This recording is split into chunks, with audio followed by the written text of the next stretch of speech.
satu putaran atau 50% ya. Semua ada di margin error. Ini adalah skenario Tuhan, di mana otomatis dengan angka tersebut, Paslon Dharma Kun menjadi penentu suaranya untuk memenangkan salah satu paslon, baik 1 maupun 3.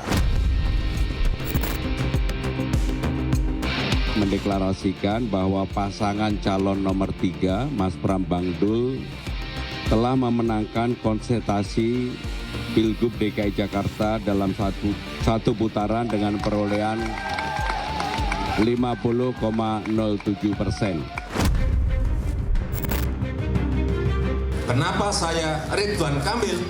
Karena juga rekam jejak. Izinkan saya menyampaikan bahwa dalam Pilkada 2024 ini saya memilih pasangan Mas Pram dan Bang Dul. Yang menang harus menjadi pemimpin untuk semua, yang kalah harus bekerja sama.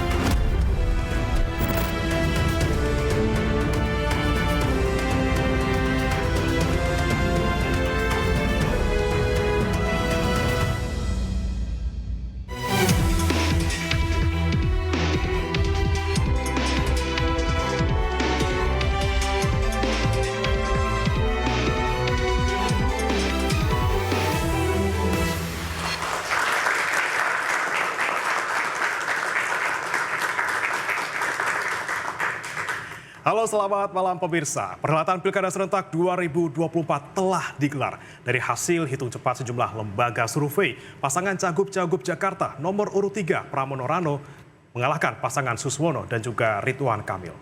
Ya, meski demikian publik baru akan mengetahui pada 15 Desember 2024 nanti apakah Pilkada Jakarta akan berlangsung satu putaran ataukah akan ada putaran kedua. Bersama saya Nadia Valeri. Dan saya Brea Baratenaya. Inilah interupsi gantung nasib Jakarta, satu atau dua putaran. Ya, kita sudah kedatangan sejumlah narasumber untuk membahas topik kali ini, Nadia ya. Ya, di sebelah kanan saya ada Bung Andi Malarangeng, politisi Partai Demokrat. Bung Andi, selamat malam, apa kabar? Dan ada juga Bang Mas Duri Amrawi, peneliti Poltreking Indonesia. Apa kabar, Bung Mas Duri? Alhamdulillah baik. Baik. Dari sisi kiri juga sudah hadir bersama kami ada juru bicara dari Pramono Anung Rano Karno, Bung Ciko Hakim. Selamat malam, Bung. Kemudian ada juga Bung Emrus Sihombing, pengamat politik yang sudah hadir juga malam hari ini. Selamat malam. Selamat malam. Ini senyumnya agak beda nih, Bung Ciko. Ini ada Valeri mungkin agak terdistract gitu ya. Nggak mungkin lagi ada berbunga-bunga karena sesuatu ya? Nah, berbunga karena sesuatu nih yang mau kayaknya. kita bahas ini. Betul, tapi tahan dulu karena kita juga kedatangan teman-teman mahasiswa dari Unikat Majaya. Selamat malam teman-teman. Selamat datang adik-adik. Nah, tapi Valeri, sebelum kita mulai perdebatan pada malam hari ini, ada aturan main ini Bapak-Bapak ya. Jadi boleh semuanya di sini saling interupsi, saling bantah. Adu tapi, gagasan. Ya, adu gagasan tapi jangan baper. Jadi Nggak interupsi boleh baper. silakan. Ya. Kalau dipotong nggak boleh baper. Jangan baper. Oke. Baik. Saya mulai ke Bung Ciko dulu yang dari tadi memang senyum-senyum ya, walaupun dari Valeri juga, tapi Sumringah sekali malam sumringah ini, sekali. Bung Ciko ya, beda senyumnya. Betul, ini karena tadi kan sudah yakin banget gitu ya, konvers bahwa satu putaran yakin gitu. Padahal kalau dari KPU real count-nya dari 99,92% ini angkanya di 50,07%. Tipis nih Bung Ciko. Enggak tipis. Oh nggak tipis itu? 5.000 suara sampai 5.000 suara itu nggak tipis. Nggak tipis, Nggak tipis ya kan, nggak semudah itu mencari suara di segitu ya kan. Jadi memang 0, kan ini persentase. Tapi kalau kita bicara ribuan ya, karena kan kita nggak perlu juga ribuan, 50% plus 1 orang pun kita menang. Ya. Kan gitu. Ya itu rumusnya. Jadi bukan 51% dan lain-lain, itu yang harus dipahami. Tapi yang kedua adalah ini kan sumringahnya itu kan sebenarnya lebih karena ini loh. Bukan karena kemenangannya aja, tapi juga karena kami dimulai dari 0,1% loh Mas Pram, pernah disurvei di bulan Juni 0,1%, namanya dilempar ke publik. Nah kemudian naik ke 20 sekian persen ketika sudah mendaftar sebagai calon, dan kemudian bisa ke 50% lebih. Nah ini membuat kami juga merasa apa yang menjadi jeripayah kami selama ini semua di tim, termasuk khususnya para paslon, Mas Pramono Anung dan Bang Dul, itu berbuah hasil. Dan ini yang membuat kita bersyukurlah lebih ke Tuhan juga berterima kasih pada masyarakat dan warga Jakarta, baik yang sudah memilih kita ataupun yang tidak memilih. Karena demokrasi ini kan milik kita semua, kontestasi ini berjalan dengan lancar, yang gembira sesuai dengan arahan Mas Pram, dengan memilih ketua tim sesnya juga calontong gitu. Jadi semua berjalan sesuai rencana dan alhamdulillah, dan tinggal kita tunggu pengumuman penetapannya aja gitu aja sih. Baik, kita. Gak tipis hasilnya nih, tapi dari kubu Ridho juga ya Bung Andi sudah konversi juga kayaknya jadi Jakarta 2 putaran. Apa indikatornya Bung Andi? Istilahnya too close to call. Kalau dalam bahasa ilmiah statistik, too close to call. Artinya bahwa belum bisa disimpulkan apakah 1 putaran atau 2 putaran.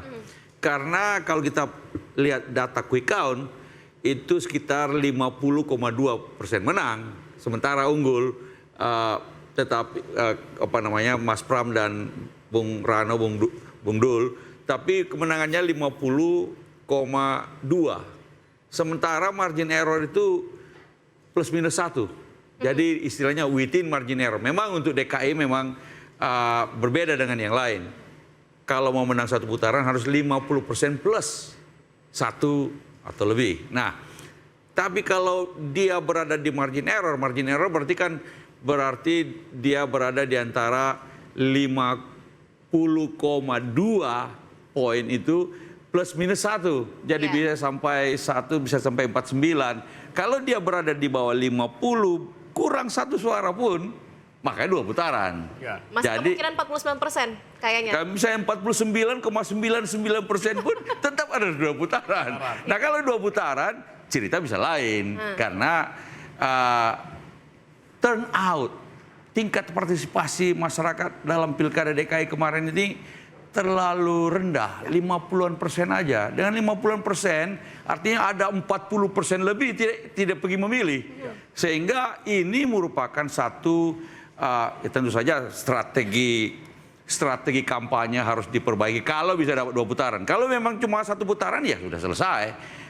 Tetapi sekali lagi ini masih too close to call, within margin error, sehingga kita perlu menunggu sampai manual count selesai dilakukan. Baik, ngomongin margin of error ini kita nggak afdol kalau nggak nanya ke... Harus dari lembaga surveinya. Betul, kita ke Bang Mas Duri nih ya, poltreking. Ini kan dari hasil survei, bukan, dari hasil quick count. Poltreking ini kan sama, Pram Rano dapatnya 50,08%. Ya. Nah, ini kan berarti masih di margin of error yang mungkin cukup tipis gitu ya, Bang Mas Duri. Nah, kalau Anda melihat bagaimana nih kemungkinan 1-2 putaran atau sudah mengarah ke salah satunya, dan bagaimana soal tingkat partisipasi pemilih di Jakarta yang lagi rendah banget ini tahun ini?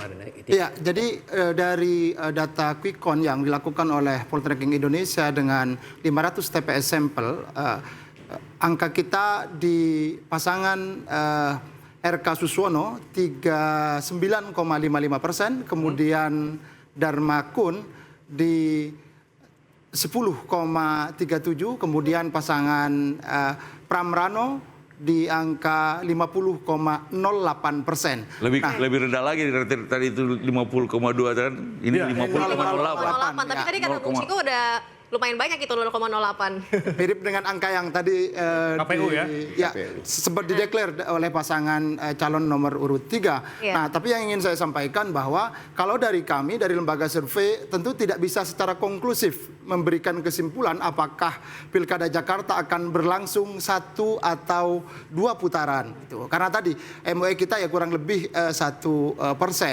Nah, tapi yang saya kira menarik untuk kita perhatikan dalam konteks Pilkada Jakarta, kalau secara historis misalnya kita merujuk pada beberapa pelaksanaan Pilkada Jakarta secara langsung, misalnya di Pilkada 2012 dengan 6 pasangan calon ya waktu itu. Waktu itu berlangsung 2 putaran juga karena ada 6 pasangan calon. Tetapi di Pilkada 2017 misalnya dengan 3 pasangan calon juga berlangsung 2 putaran. Dan hari ini di Pilkada Jakarta 2024 dengan 3 pasangan calon, memang secara quick count angkanya di atas 50. Tetapi saya ingin menyampaikan bahwa secara historis pertarungan di Jakarta ini memang tidak mudah. Jadi tidak mudah untuk menaklukkan rasionalitas pemilih di Jakarta untuk kemudian bisa dalam satu putaran secara historis, meskipun secara angka tentu tadi ada 0,8 ya, yang itu bisa diekspektasikan menurut kami bahwa ya ada potensi ke satu putaran. Tetapi jangan lupa juga ada margin of error. Makanya kalau kami melihat deklarasi yang disampaikan oleh Pram Rano misalnya, itu kan menunjukkan optimisme, sesuatu yang harus disampaikan memang kepada publik. Tetapi apa yang disampaikan oleh pasangan RK Suswono itu juga bentuk optimisme dirinya, bahwa pilkada di Jakarta ini versi mereka kan harus berlangsung 2 putaran, supaya ada kesempatan lagi untuk berlaga di putaran selanjutnya. Karena seakan-akan ini hasil quick count masih ada di persimpangan jalan ya, Mas Duri ya. Baik. Betul. Oke, ya, Mas Duri. Ini tapi maaf, saya ke Bung Emrus dulu. Boleh nggak aku potong sebentar? Boleh, Oke, Bung Ciko, ya. silakan. Nah, disitulah berbedanya. Kami tidak lagi melihat hasil quick count. Jadi hasil quick count itu kami lihat di hari Rabu pagi sampai Rabu kira-kira sore. Nah, di mana memang hasil quick count-nya kan 50, sekian, ada yang 49, betul. Nah, dari situ kami melihat dan kita juga tadi disampaikan ada margin of error dan lain-lain. Nah, di situ pun kita udah cukup puas. Tapi bukan itu yang membuat Mas Pram kemudian mendeklarasikan kemenangan. Begitu juga tim. Apa yang membuat kami mendeklarasikan kemenangan? Kami menunggu C hasil itu dikumpulkan oleh pihak kami dan C hasil itu diupload oleh KPU yang kemudian kita hitung jumlah suara yang ada di C hasil itu. Nah, jumlah suara itulah yang menjadi dasar. Jadi kita sudah melampaui bicara soal quick count. Quick count-nya udah segitu dengan margin of error. Ya sekarang kita bicara soal tadi C hasil yang sudah diupload oleh KPU dan juga yang sudah dilakukan perhitungan oleh kita yang lengkap. Nah, jumlahnya di atas 50% duanya. Bahkan apa yang ada di kita hitungannya, karena yang satu lagi si rekap itu kan ada kemungkinan bisa salah baca dan lain-lain. Jumlah yang ada di kita bahkan melebihi dari 50,07 tadi. Itu loh maksudnya. Jadi cara pandang yang sudah berbeda. Itulah yang membuat kami memiliki keyakinan bahwa di situ tidak ada margin of error, dan kalaupun ada margin of error itu ada di mana cara hitung kita yang manual, yang melihat dengan mata telanjang itu lebih tinggi daripada apa yang di-upload oleh KPU yang digunakan aplikasi Sirekap itu. Tapi kalau bicara tentang perhitungan manual, kita harus menunggu sampai perhitungan manual itu resmi dinyatakan oleh KPU. Beda kalau misalnya juga udah hitung internal. Karena kalau tiap kami kan juga punya C hasilnya, dan C hasil itu sekarang ini sedang dihitung karena belum semua barangkali sampai masuk karena kan dari semua TPS. Yang bedanya kalau misalnya quick count kemarin itu 51,5. Terus terang sebagai ilmuwan yang juga bicara tentang biasa melakukan polling, kalau misalnya kawan-kawan ini rata-rata semuanya 50,15, otomatis kalau saya sudah langsung saya bilang sama Bung pasangan Ridho ini, pasti udahlah ngaku aja. Kalau sudah 51,5 artinya di atas margin error. Tapi kalau di sekarang ini saya belum bisa mengatakan bahwa itu adalah sudah selesai karena masih within margin error. Walaupun Bung Ciko tadi bilang sudah punya C1 hasil, tapi kalau C hasil kita lebih baik tunggu perhitungan resmi dari KPU. Sebenarnya barangkali besok atau lusa bisa kita lihat dari kecamatan-kecamatan. Kalau sudah sampai di kecamatan dan sudah ada tabulasi di kecamatan dan sudah diakui semua tabulasi di kecamatan, tinggal ditambahin semua itu angka-angka kecamatan itu. Hasil akhirnya bisa kita lihat.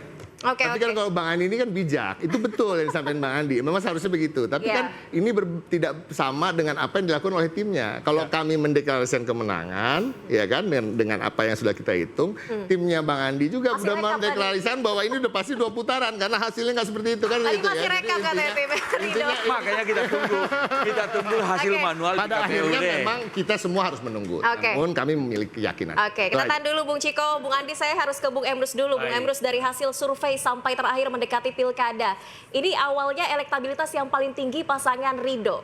Tapi di akhir quick count saat ini justru Pram Rano yang nomor 1 ya. Kenapa begitu? Baik, saya pikir itu menunjukkan bahwa program Pramono Anum menjawab permasalahan Jakarta. Banyak kalau kita analisis berbagai program yang lebih rasional, yang lebih terukur, yang lebih menjawab masalah Jakarta adalah pasangan Pramono Anum.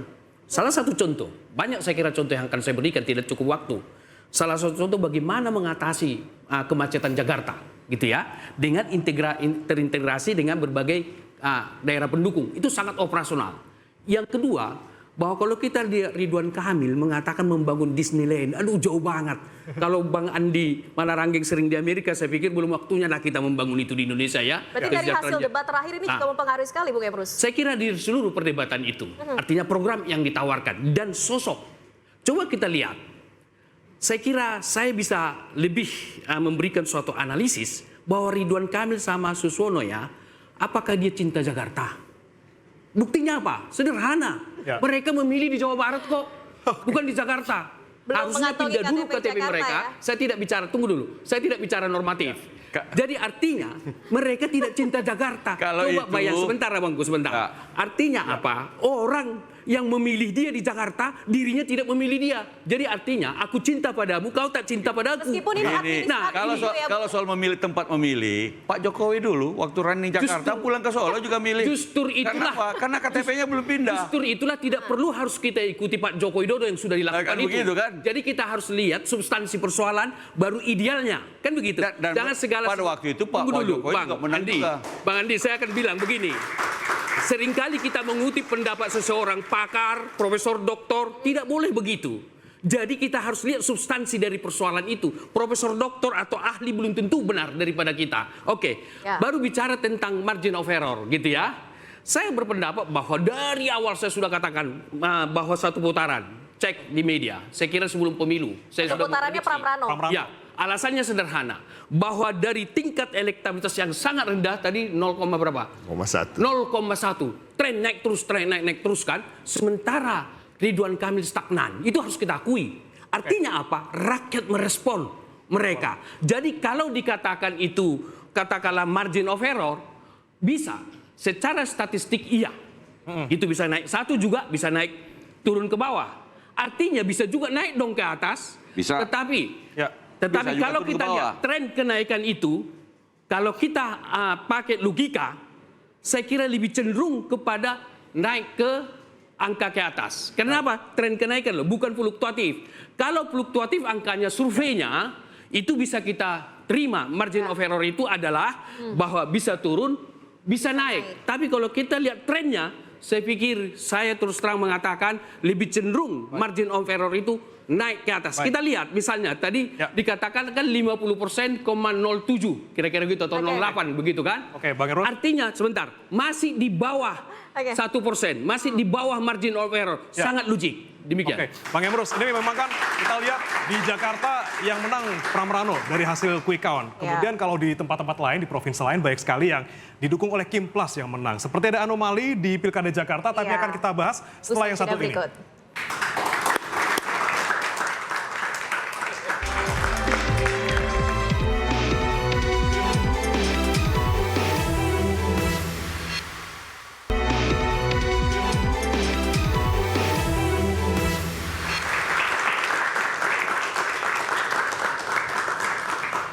Ya pemirsa, Anda masih diinterupsi. Gantung nasib Jakarta 1 atau 2 putaran. Oke, saya ke Bung Andi Malaranggeng kembali nih. Bung Andi, ini kan di kota-kota lain, paslon yang diusung oleh Kim Plus ini unggul. Tapi di Jakarta justru enggak gitu. Apakah mesin politik di Jakarta ini enggak berjalan dari 15 parpol di koalisi Anda? Memang Jakarta selalu berbeda dengan yang lain. Karena Jakarta ini, bahkan sejak Orde Baru misalnya, itu Golkar waktu itu yang partai penguasa bahkan nggak menang. Itu zaman Orde Baru. Karena rakyat lebih kritis dan tidak terduga berbagai hal. Bahwa kalau Kim Plus di sini kurang berhasil, tapi tempat lain berhasil. Nah, memang kita juga harus introspeksi. Artinya teman-teman dari Ridho, pendukung Ridho ini harus introspeksi. Kenapa kok kalah? Paling tidak dalam putaran pertama ini dengan teman-teman Pram dan Rano. Nah, kita mengakui bahwa kenyataannya kalah dalam konteks persentase. Walaupun apakah bisa 2 putaran atau satu putaran, ini juga sesuatu yang masih harus kita lihat dulu. Harapan kita tentu saja bahwa bisa jadi 2 putaran.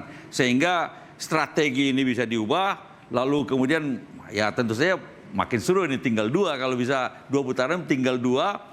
Dan masih ada kesempatan karena itu tadi turnout atau partisipasi pemilih sekitar 55-56%, ada sekitar 45-44% tidak pergi memilih. Dan ini kalau bisa dimanfaatkan dengan baik di putaran kedua, kalau nantinya ada, ini anything can happen, kira-kira begitu. Oke, nah ini kan kita lihat juga memang tadi ya pilkada di Jakarta selalu berbeda dan kita lihat tahun ini berbeda lagi, Bang Emrus. Nah, Anda melihatnya ini karena apa sih? Ini kan 15 partai udah mendukung, kok nggak cukup? Apakah karena ada blunder dari pasangan RK Suswono ini? Begini, kita membaca fenomena politik itu, terutama politik di Indonesia, gitu cair, unpredictable. Karena di dalam pencalonan, pilpres maupun pilkada, dasar yang dipakai adalah pragmatis, bukan ideologis.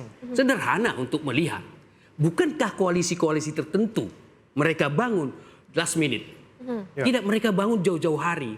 Jadi oleh karena itu perubahan-perubahan itu saya pikir tidak hanya Jakarta, seluruh Indonesia. Karena para politisi kita dan partai kita belum semua berbasis pada pemikiran landasan ideologis. Jadi yang ada orientasinya adalah menang kalah. Pasangan dengan ini, kita perhitungannya menang kalah. Padahal dalam suatu politik itu adalah bagaimana memperjuangkan ideologi, bagaimana melakukan pendidikan politik kepada masyarakat. Itu yang harus kita gelorakan. Tetapi apa yang terjadi? Coba saya sebut aja satu partai tapi tidak usah menyebut namanya. Dia selalu ada di kekuasaan. Tidak pernah oposisi. Begitu ya. Inilah saking pragmatisnya politisi. Dan kemudian kita melihat bahwa Pak Joko Widodo mengendorse juga anak-anaknya untuk menjadi calon kan kemarin di mana Mahkamah Konstitusi memutuskan melanggar etika. Partai Demokrat saya tidak melihat itu kemarin waktu SBY berkuasa. Kalau nggak salah tolong saya dikoreksi, SBY mengatakan anak dan istri saya tidak akan menjadi calon ketika itu dilakukan. Bagus sekali. Tetapi apa yang terjadi sekarang? Nah, ini menjadi suatu menurut saya tidak boleh terulang lagi. Oleh karena itu, bahwa misalnya Mahkamah Konstitusi kemarin yang memutuskan itu dua hal yang ditabrak. Saya bertanggungjawab secara akademik. Yang ditabrak adalah sila kelima dari Pancasila, keadilan sosial bagi seluruh rakyat Indonesia. Masa hanya kepala daerah, dosen nggak boleh? Iya kan? Sehebat mana itu kepala daerah? Sorry to say. Yang kedua yang ditabrak, Mahkamah Konstitusi menabrak konstitusi itu sendiri. Di mana ditabrak? Pembukaan Undang-Undang Dasar 45 alinea keempat. Maka negara kesatuan Republik Indonesia disusun berdasarkan ketuhanan yang Maha Esa. Dan yang terakhir, keadilan sosial bagi seluruh rakyat Indonesia. Sehingga nggak menjadi heran bagi kita pelanggaran etika berat. Dari mahkamah ini saya kira demokrasi kita tidak dalam keadaan baik. Kita harus jujur mengatakan. Tetapi saya apresiasi pemerintahan SBY sangat demokratis dan kita kritik dia dulu. Saya kira dia tenang-tenang aja, dia menyelesaikan persoalan, dia lakukan dialog. Ini yang tidak tampak di pemerintahan Joko Widodo. Iya, tahan dulu Bung Emrus. Padahal ada seniornya SBY. Sekarang pemerintahan Pak Prabowo. Bung Andi silakan. Yang kemarin. Saya ke Bung Mas Duri. Bung Mas Duri, ini memang ada pergeseran begitu dari hasil survei terakhir menjelang pilkada yang tadinya RK unggul, sekarang jadi Pramrano hasilnya dihitung cepat. Memang ada pergeseran swing voter atau gimana, Bung Mas Duri? Kalau kita perhatikan dari data exit poll Poltreking Indonesia pada hari H, kita ada wawancara 2.000 responden yang baru selesai melakukan pencoblosan. Kalau kita perhatikan, jadi ada beberapa kelompok pemilih yang secara mendasar punya kontribusi besar terhadap suara di Pilkada Jakarta. Pertama, kalau kita perhatikan dari 3 suku besar yang cukup dominan di Jakarta, ada Jawa, kemudian Betawi, dan Sunda. Data exit poll Poltreking, sekarang dari pemilih Jawa dan Betawi itu ada kecenderungan kepada Pramdul gitu. Kemudian sebaliknya di Sunda memang lebih dominan kepada pasangan RK Suswono. Nah, ini saya kira yang menunjukkan kenapa kemudian terjadi pergeseran kalau kita perhatikan dari sisi kesukuan. Kemudian yang kedua dari basis partai politik. Tadi sempat disampaikan benar bahwa jadi memang ada split ticket voting yang setidaknya yang tergambar di dalam exit poll Poltreking Indonesia. Memang ada kecenderungan pemilih Kim Plus ada yang lebih dominan kepada pasangan Pramrano. Kalau di data kita misalnya Demokrat. Demokrat tidak. Jadi kalau di data yang dimiliki oleh Poltreking ada, kalau PDI sudah jelas ya memang pendukung, kemudian ada PKS. yang Pemilihnya. itu terjadi secara split. Kalau di data kami ya 50-50 ya antara RK Suswono dengan Pram Rano. Kemudian ada PKB dan Nasdem juga yang lebih dominan ya. Meskipun ada banyak juga pada pasangan RK PKS, Suswono. PKB, Nasdem. Ya. Lalu yang masih konsisten pada pasangan RK Suswono ada Gerindra, kemudian Golkar dan Demokrat. Oke. Demokrat konsisten. Yang tegak lurus ya dengan Tapi ada keputusan yang nggak ya, Bung? partainya. Demokrat. Nah, saya kira yang menarik juga, jadi isu-isu sosiologis juga punya porsi yang cukup besar di Jakarta. Jadi kalau saat kami melakukan exit poll, data poltreking menunjukkan bahwa alasan-alasan sosiologis karena agama dan suku itu cukup dominan. Ini saya kira punya implikasi terhadap data awal yang saya sampaikan soal peta sebaran dukungan berdasarkan suku. Nah, isu-isu agama sosiologis kalau kita petakan di Jakarta ini kan kecenderungan ideologisnya ya, ada di tengah kanan gitu. Nah, ini yang kemudian di detik-detik terakhir pasangan Pram Rano saya kira cukup apik ya memainkan isu terutama menjelang hari tenang, di mana misalnya dukungan Anies Baswedan sebagai mantan gubernur Jakarta dan secara elektabilitas tidaknya di survei-survei sebelumnya memang punya dukungan atau basis massa yang sangat besar. Ada orang kerap menyebutnya anak abah ya, dan itu bisa bertemu gitu dengan Ahokers. Kita langsung tanya ke Bung Ciko. Bung Ciko, betul waktu itu ketika detik akhir gitu ya, agak-agak menyerempet ke akhir, kemudian memilih mepet ke Pak Anies, mepet ke Pak Ahok yang punya basis massa besar untuk kemudian bisa merebut suara warga Jakarta dibandingkan RK Suswono yang 15 partai seperti itu. Tapi sebenarnya kan yang orang kurang tahu, kecuali mungkin soal Pak Ahok ya. Pak Ahok sejak di awal kan sudah mendeklar ya, pernah ada pertemuan di bawah Simpang Susun Semanggi antara Pak Ahok dan Mas Pram dan Bang Dul. Dan terkait dengan Mas Anies, sebenarnya komunikasinya sudah terjalin cukup lama. Sejak sebelum Mas Anies bahkan Pak Mas Pram bahkan mendaftar, sudah ada komunikasi antara mereka. Dan dalam perjalanannya di awal pun teman-teman dari Mas Anies, tim yang dulu membantu Mas Anies di Pilpres juga sudah bergabung di tim kami. Gitu. Ada Laude Basir, ada Iwan Tarigan, ada juga tim-tim di balik layar yang membantu kami terkait dengan substansi dan juga visi misi. Nah, tapi memang momentum itu memang dipilih di akhir lah untuk kemudian memunculkan Mas Anies. Jadi sebenarnya bukan di akhir-akhir baru mepet, enggak. Ada elemen of surprise saja ya, Bung ya. Tapi kan kita punya strategi masing-masing.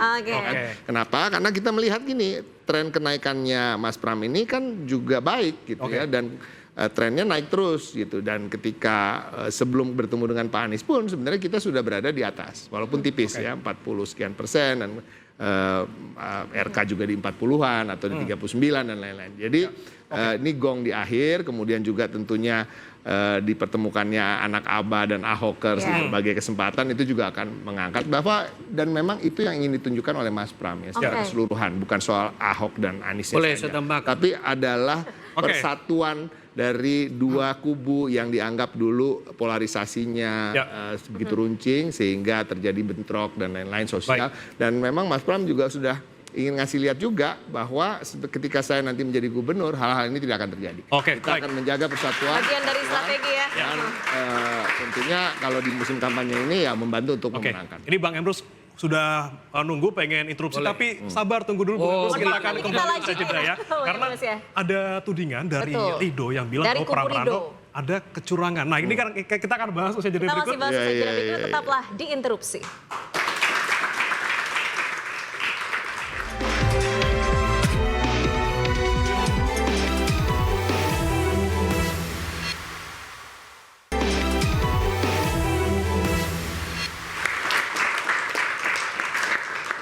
Ya, kembali bersama kami di Interupsi, dan tentu saja narasi kecurangan selalu hadir di setiap pemilihan ketika ada pihak yang kurang beruntung. Saya mau tanya ke Bung Andi, kalau dari Kimples sendiri, omongan soal kecurangan ini seperti apa sih, Bung Andi?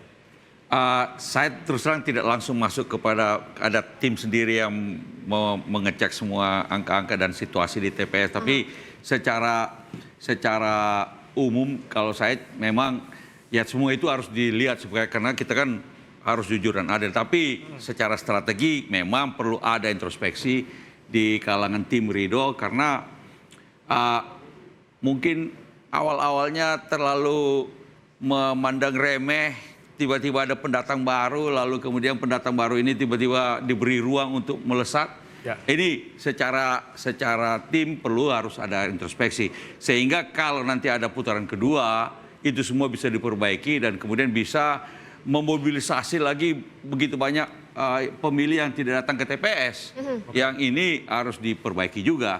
Sehingga ya bagaimanapun sayang kalau ada 40, biasanya kalau di pilkada itu rata-rata boleh dikata 70%, bahkan ada yang 80%.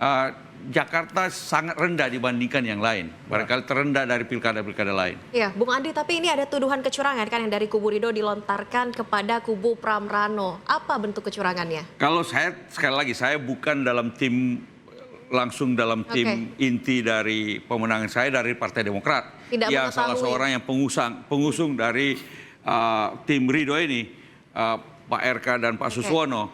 Tetapi kalau soal hal-hal yang bersifat lebih teknis tentu saja ada tim yang lain, biarlah mereka yang menyampaikan. Saya cuma melihat bahwa ini ada kesempatan untuk 2 putaran dan rasanya kalau 2 putaran lebih rame lah, lebih jelas satu mano a mano kira-kira. Masuk bisa mendorong partisipasi pemilih yang semakin besar. Betul sekali. Ya. Makin panas, Nanti yang makin berikutnya banyak. ya 5 tahun lagi ya. Karena optimis ya Bung Ciko ya. Aduh. Tapi menanggapi tuduhan kecurangan yang sudah ada preskon dari kubu Ridho gimana Bung Ciko? Kami nggak tahu apa. Tadi juga Bang Andi kan juga sudah menyampaikan, beliau juga nggak tahu. Jadi kami nggak bisa mengkonfirmasi gimana pun juga. Tapi gini loh, logikanya Mas Pram dan Bang Dul ini kan diusung oleh PDI Perjuangan, diusung oleh Hanura, diusung oleh Partai Umat. Ini bukan partai-partai penguasa dan masyarakat juga bisa ngerti dan paham ya, logikanya kemungkinannya 99% kalau ada yang curang tuh biasanya yang punya kekuasaan, yang punya aparat, yang punya akses terhadap APBN atau APBD yang lebih besar gitu aja. Jadi kira-kira begitu aja jawabnya. Baik, kita ke Bang Mas Duri dulu. Ya. Kalau kita melihat, ini kan tadi kita ngomongin soal partisipasi masyarakat Jakarta yang sangat rendah seperti itu. Ya. Dan kalau kita lihat bagaimana kemudian ketika nanti putaran kedua semakin sedikitkah atau karena tadi semakin panas makanya semakin banyak yang akan pilih gitu? Ya, kalau jadi tadi misalnya tentang, jadi ini kan sekarang antara anak abah dengan ahokers kan sudah menyatu. Kalau kita perhatikan kenyataan ini menggambarkan bahwa tadi ya memang pragmatisme politik itu ya kerap kali menjadi cara dan konsentrasi dari para kandidat ataupun politisi secara umum ya tadi untuk meraih kemenangan. Kita bisa membayangkan kalau ingatan kita misalnya kembali pada Pilkada 2017 di mana misalnya kohesi sosial masyarakat kita di Jakarta begitu retak dan yang jadi korban siapa? Pemilih kita di Jakarta gitu. Dan waktu itu kalau kita bayangkan misalnya seperti apa panasnya Pilkada Jakarta yang dalam hal ini juga didukung oleh PDI Perjuangan ya. Dan hari ini misalnya tiba-tiba mereka bersatu. Jadi dulu mereka sangat kontras tetapi karena satu kepentingan politik di Jakarta untuk memenangkan Pram Rano, mereka kemudian bersatu. Dan memang kontradiksi yang dibangun, cara membangun negasi di dalam proses politik yang terjadi itu memang dapat memantik tadi keriuhan publik yang kemudian nanti akan mendorong partisipasi pemilih yang semakin besar. Artinya semakin dibuat berjarak kelompok pemilih, maka akan semakin memantik partisipasi pemilih yang semakin besar. Dan tapi ya sayangnya ya barangkali akan ada luka yang tertinggal dan itu tidak mudah mungkin. Termasuk dalam hal ini saya kira juga banyak yang kecewa dari pendukung Anies, kemudian dari pendukung Ahok. Maka dalam beberapa analisis exit poll misalnya termasuk yang ditemukan oleh Poltreking, mereka yang kecewa itu justru berlabuh kepada Darmakun gitu. Ya. Dia diuntungkan. Jadi angka 10% itu setidaknya dari beberapa tren lembaga survei memang cukup mengejutkan. Gitu. Dari hati-hati yang sakiti ya Bang ya. Mengejutkan. Dia dapat limpahan ya berkah elektoral dari konflik atau menyatunya tadi dua figur besar yang cukup berpengaruh di Jakarta. Baik, saya ke Bang Emrus nih. Ya. Anda melihatnya seperti apa ketika nanti kita berandai-andai putaran kedua seperti itu? Apakah terjadinya malah semakin terpolarisasi atau justru semakin seru pertarungannya karena antara dua pasangan calon saja nih? Saya tidak mau berandai-andai. Oke, lalu seperti apa? Saya sudah katakan prediksi saya satu putaran dengan alasan saya tadi, gitu ya. Dan kemudian kita lihat masih di ranah margin of error. Kalau saya berandai-andai sama saja saya membantah pandangan saya yang sudah menyebar di berbagai media. Iya. Karena alasan saya sangat jelas bahwa itu satu putaran gitu ya, dengan saya jelaskan di awal tadi. Namun perlu saya jelaskan bahwa misalnya katakanlah satu tentang kecurangan, kan begitu. Seharusnya siapapun yang melakukan kecurangan itu bisa berbahaya loh dalam konteks politik ke depan. Kalau tidak teruji, tidak terbukti nanti ada kecurangan, masyarakat akan menilai, wah ini pengemuka pandangan yang bisa merusak opini publik atau tidak mendidik. Jadi bagi orang yang mengatakan ada kecurangan, buka ke publik. Apa salahnya? Ini kecurangannya. Jangan hanya kita berpendapat seolah-olah kita buat ada dalam teori, labeling teori. Kita label dulu lawan politik kita. Padahal belum tentu benar. Nah, jangan sekali-sekali kita mengutarakan sesuatu yang sifatnya melabeling kepada lawan politik kita. Padahal terus terang saya katakan, dasar daripada politik kita di Indonesia adalah Pancasila. Yaitu sila kedua dari Pancasila itu, yaitu kemanusiaan yang adil dan beradab. Beradabkah kita melabeling seseorang ada kecurangan? Tidak beradab itu. Kecuali ini yang kami temukan. Ada data begini, tunjukkan. Kalau itu sepanjang tidak ditunjukkan sangat berbahaya. Saya terus terang, andaikan itu tidak teruji, saya ragu masyarakat nanti akan menilai partai tersebut, wah orang yang menghiperbola suatu permasalahan. Tidak baik demikian. Boleh sedikit tambahan. Tentang saya mau tanggapi tentang bagaimana signifikansi Hawker dengan anak Abah. Kalau kita lihat survei kemarin, tentu survei ini kan sudah uji dari segi objektivitas metodologi, sudah bisa dipertanggungjawabkan. Nah, angkanya adalah sekitar 40 sekian sebelum pemilu. Lalu setelah pemilu menjadi 50 sekian. Berarti ada 6%. 3% daripada Ahoker gitu, dengan asumsi 3% dari Abah. Artinya ada pengaruh dibanding yang diberikan dukungan oleh presiden maupun mantan presiden. Tidak signifikan mendongkrak, tapi untung saya amati betul SBY tidak memberikan pernyataan itu, memberikan dukungan. Andaikan dia memberikan SBY memberikan dukungan itu, saya kira dia bukan negarawan. Oke, Bung Emrus, tahan kita ke Bung Mas Duri. Berarti endorsement Jokowi ke paslon Ridho ini tidak mengaruh dong di Jakarta? Ya, bukan kemudian tidak berpengaruh, mungkin tidak signifikan tepatnya ya. Karena ya berbeda. Kalau kita perhatikan di Jawa Tengah dan treatment yang dilakukan juga saya lihat berbeda ya antara Jakarta dan Jawa Tengah. Memang basis elektoral ya ini uniknya Jakarta gitu.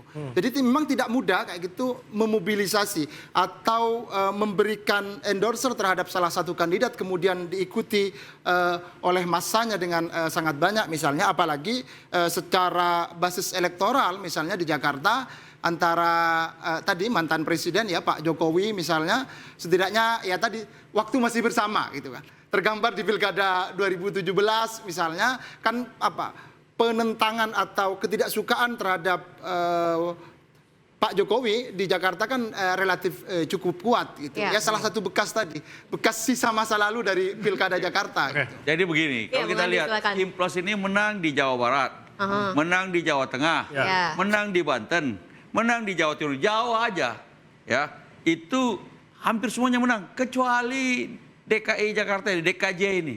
Kalau saya melihatnya bukan soal Ahoker atau anak bukan endorsement. Bukan itu. Kegagalan dari tim Ridho untuk memobilisasi pendukung-pendukungnya untuk datang ke TPS. Strateginya. Itu kegagalan itu bagi saya itu yang karena ini 45% jumlahnya yang besar sekali. Separuh aja udah menang lagi dia. Cuma kegagalan memobilisasi pendukung Ridho untuk datang. Jangan sebagian pendukung Ridho itu mungkin sudah pikir pasti menang lah. Kalau itu datang sedikit saya yang belum disebut dan sesungguhnya harus disebut ya karena keunggulan dari Mas Pram dan Bang Dul. Ya, kedua sosok inilah karena kalau di Jakarta ini masyarakatnya ini kan lebih terdidik daripada daerah-daerah lain dan tentunya lebih melihat sosok dan betul-betul mempelajari apa sih yang dia sampaikan itu. Dia bukan ujuk-ujuk hanya menunggu bansos, hanya menuju sembako murah, tapi artinya Mas Pram dan Bang Dul juga sosok-sosok yang ketika memperkenalkan diri di masyarakat sangat bisa. Baik, Bung Emrus kita tahan, sudah mau ngomong juga tadi. Nanti kita akan bahas lagi terkait dengan endorsement yang sangat mungkin berpengaruh ya. Ternyata di Pilkada Jakarta ya. Usai jeda berikut tetaplah di Interupsi.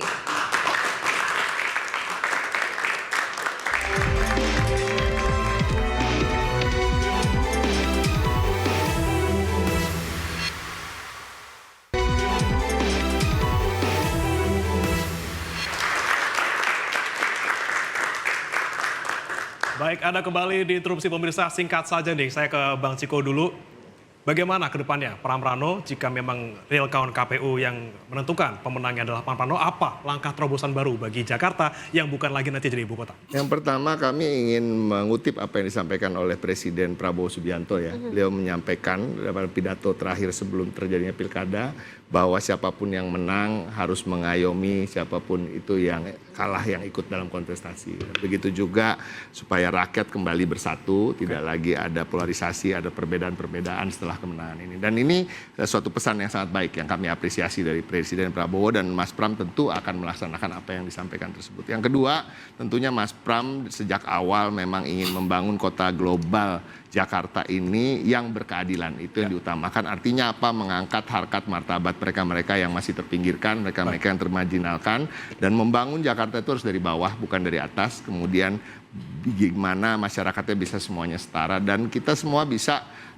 menikmati apa yang dinikmati oleh semua orang, dan jadi ada kesetaraan di sana, dan ini yang akan diperjuangkan terus oleh Mas Pram dan Bang Dul sesuai dengan janji ketika kampanye. Oke, kami tunggu ya Bang Ciko ya nanti ya.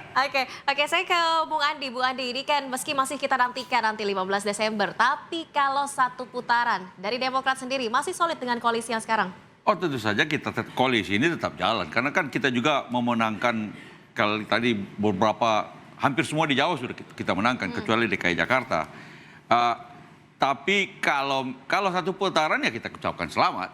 Itu sesuatu yang wajib dilakukan di dalam kompetisi politik kalau siap kalah dan siap menang. Tapi kan kita masih berharap bahwa bisa terjadi 2 putaran karena margin errornya memang masih tipis sekali. Dan kalau itu bisa 2 putaran maka ada kesempatan untuk tim Ridho ini membuat strategi baru untuk bagaimana supaya orang-orang yang tidak memilih ini bisa datang ke TPS. Kalau bisa kita naikkan menjadi 70%, apalagi kalau tinggal 2 kan pasti agak seru juga. Perbedaan pandangan dan kemudian alternatif kebijakan yang diajukan. Nah, harapan kita kalau 2 putaran, maka ini masih ada kesempatan untuk memenangkan kompetisi politik, dan tim Ridho kita tunggu saja sampai hitung manual ini oleh KPUD bisa diselesaikan. Oke, masih ada harapan ya, masih ada harapan. Baik, terakhir Bung Emrus silakan. Baik, saya pikir ada suatu hal yang saya catat tadi dari saran dari Bang Andi tadi bahwa ada suatu strategi gitu ya. Artinya saya kira suatu hal yang bagus. Justru sekaligus membuktikan bahwa di tim partai mereka Indonesia, tim pendukung Ridwan Kamil gitu ya, menunjukkan bahwa mereka tidak kerjasama. Kenapa tidak Bung Andi diajak? SBY menang karena Bung Andi kan dulu kan di awal-awal Bang. Saya tahu, saya ikuti. Jadi ada suatu pemecahan, ada suatu faksi di situ. Faksi ini. Harusnya Bung Andi dipanggil itu untuk memperbaiki strateginya. Nah, dengan penjelasan ini saya melihat mereka tidak kompak itu. Gitu ya. Baru yang berikutnya adalah saya mau tanggapi bahwa kalau kita lihat perlu sebagai closing statement saya dibuat undang-undang tentang jabatan presiden. Supaya presiden tidak cawe-cawe lagi lah. Karena supaya presiden kita, siapapun presiden kita, jadilah menjadi negarawan. Tidak memberikan dukungan kepada pilkada. Gitu ya, karena dia sebagai presiden. Jadi jangan turun menjadi downgrade dirinya menjadi katakanlah politik daerah. Dan kemudian mantan presiden seharusnya dibuat dalam undang-undang itu. Menjadi apa? Bahwa tidak bisa juga cawe-cawe lagi karena dia sudah guru bangsa. Nah, ini yang menurut saya yang perlu kita perhatikan supaya ke depan presiden kita dan mantan presiden kita, kecuali dia menduduki sebagai ketua partai, pernah SBY sekaligus ketua partai. Nah, kalau dia tidak menduduki ketua partai, jadilah negarawan, jadilah guru bangsa. Jangan menyampaikan suatu pandangan-pandangan. Kenapa? Presiden maupun wakil presiden, mantan presiden itu kan 24 jam Bang.